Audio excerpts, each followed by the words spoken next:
Morning friend, তনসা চ্যানেলে তোমাদের সকলকে স্বাগত। তোমরা নিশ্চয়ই ভালো আছো, সুস্থ আছো, আমিও ভালো আছি। তো দেখো বাবান একদম রেডি হয়ে গেছে। বাবানের এখন স্কুল আছে।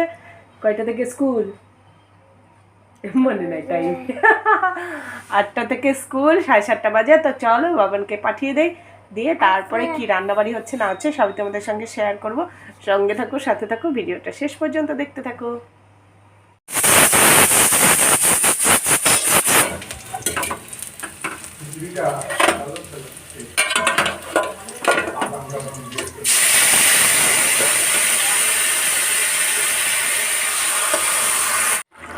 তো বন্ধুরা ওইদিকে দেখতে পেলে কচুর ঘন্ট হচ্ছিল, ওইদিকে ডালটাও সিটি পড়লো। তো কচুর ঘন্টটা নামিয়ে রেখে ডাল সম্বরটা দিয়ে নিলাম।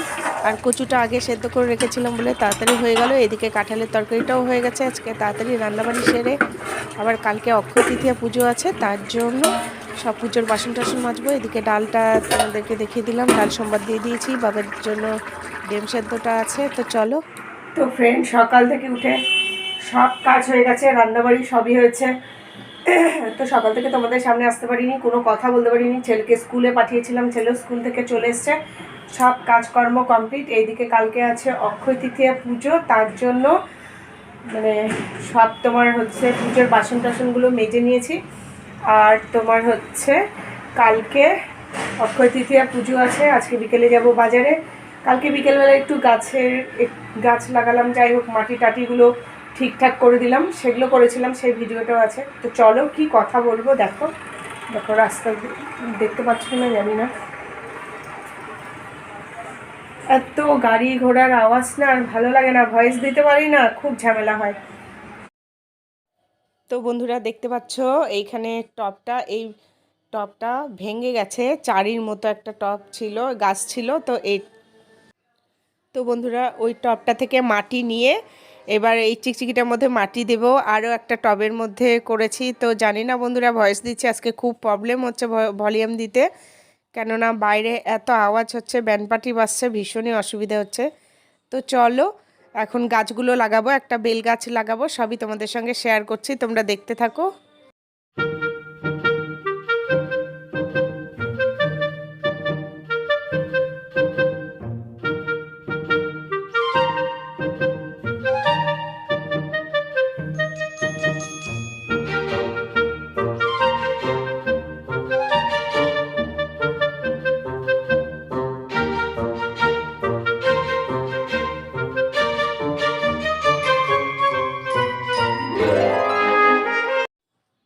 তো বন্ধুরা এইদিকে দেখছো গাঁদা ফুলের গাছটা ওই টবে হয়েছিল।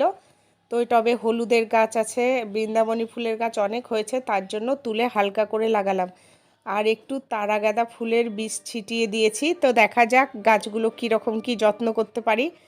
তো চলো গাছ টাছগুলো ঠিক মতো হলে অবশ্যই দেখাবো। বেল গাছটা লাগিয়েছি, সেটাও দেখাচ্ছি তোমাদেরকে।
তো বন্ধুরা আমার এখানে হচ্ছে মাটির অভাব। মাটি কোথায় পাবো?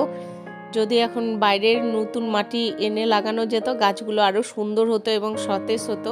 তো দেখা যাক এই মাটিটাতে কীরকম কি হয়, নাহলে এরপরে বড় টব নিয়ে তো আসবো, এনে এটাকে আবার লাগাবো ঠিক মতো। তো ফ্রেন্ড ওইখানে গাছটা রেখে দিলাম, ওইটা বেলের গাছ লাগিয়েছি, একসঙ্গে দুটো আছে তো তার জন্য একটা আলাদা করে রাখলাম। আর ভয়েস দিতে পারছি না কেননা মঠে কীর্তন হচ্ছে, নয়েস আসবে। তো চলো দেখে নাও। তো বন্ধুরা দেখতে পাচ্ছ এই যে বেল গাছটা, এই চিকচিকিটার মধ্যে মাটি দিয়ে এইখানে বেল গাছটাকে তুলে লাগালাম। আরও একটা ছোট্ট বেল গাছ আছে, ওইটা টবের মধ্যে আছে।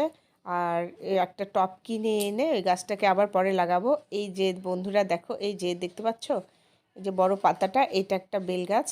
এই বেল গাছটা আপাতত এখানেই থাক। আর এই ইয়ের গাছটা, গোলাপ ফুলের গাছটা অনেকটা বড় হয়ে গেছে, ওটাকে কেটে কুটে একটু ঝুরতে হবে। তো দেখা যাক অন্য দিন করা যাবে।